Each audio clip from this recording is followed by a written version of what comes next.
Are के रंजन का सवाल है इरडा पे और फोन लाइन पर है आर के रंजन साहब।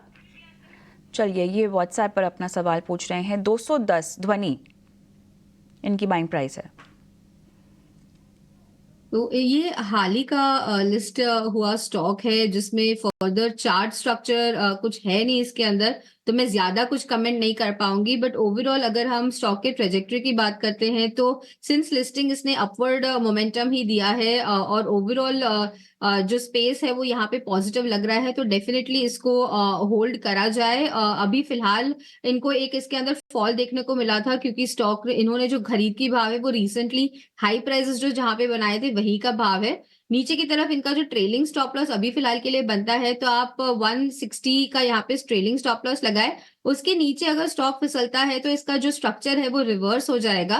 बट अभी फिलहाल के लिए जो इसका जो हायर हाई हायर लो का स्ट्रक्चर फॉर्मेशन बना हुआ है उसमें 160 का लेवल काफी अहम एक सपोर्ट की तरह काम करेगा। 160 का आपको ज़रूर लगाना है ध्वनि के मुताबिक। हूँ मैं आईओसी का और पंकज का सवाल है ये 176 की इनकी बाइंग प्राइस है। ध्वनि, शॉर्ट टर्म नज़रिया आईओसी में फ़िलहाल तो ये मुनाफे पे बैठे हुए हैं।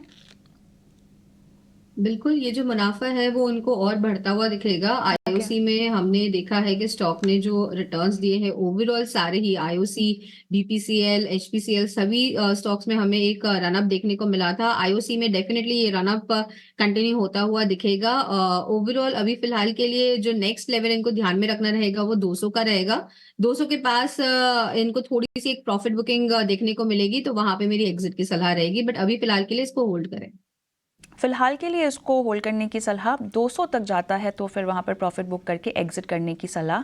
हालांकि ये थोड़ा सा short to medium term outlook है। लॉन्ग टर्म आउटलुक विवेक आप भी पेश करना चाहेंगे आप अपना? देखिए, लॉन्ग टर्म आउटलेट इसमें वो बोलते हैं ना, fill it, shut it, forget it, वो वाला आप हिसाब किताब रखो। ये जितनी भी ऑयल मार्केटिंग कंपनीज है, आगे चल के हाइड्रोजन एक बहुत बड़ा स्पेस होने वाला, और ये कंपनी भी उसमें जबरदस्त इन्वेस्टमेंट्स कर रही है। केपेक्स आप अगर देखो, मेरे को एग्जैक्ट नंबर याद नहीं है, लेकिन बहुत बड़ा केपेक्स इसका लाइंड अप है। तो यहाँ पे भी ये कॉस्टली नहीं है। और किसी को लेना हो तो ऑन एवरी डिप, क्योंकि ओवरऑल मार्केट मुझे थोड़ा सा महंगा दिखता है, इसके लिए ऑन एवरी डिप आप इसको बाई कीजिए, और एब्सोल्यूट लॉन्ग टर्म के लिए डेफिनेटली आप इसको होल्ड कर सकते हो। मैं तो बहुत बुलिश हूँ इस पे। ओवरऑल इस स्पेस को लेकर आप बुलिश हैं और आईओसी में बाइंग ऑन डिप्स की सलाह भी आप दे रहे हैं। और ध्वनि, ऑयल मार्केटिंग में आपके नज़रिए से फ्रेश एंट्री के लिए कौन से लेवल सही होंगे तमाम कंपनीज में से?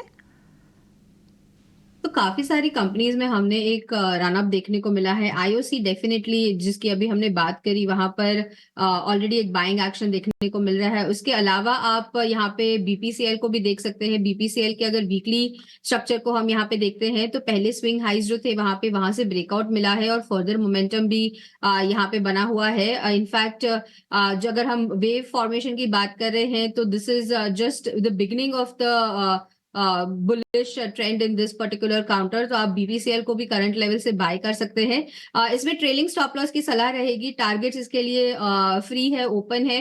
तो नीचे ट्रेलिंग स्टॉप लॉस जो आपको लगाना रहेगा तो आप यहाँ पे 630 के स्टॉप लॉस से इसको बाय कीजिए। 6 to 8 मंथ्स के टाइम पीरियड में आपको ये स्टॉक डेफिनेटली यहाँ से एक 20 to 25% का एक अपवर्ड मोमेंटम देगा।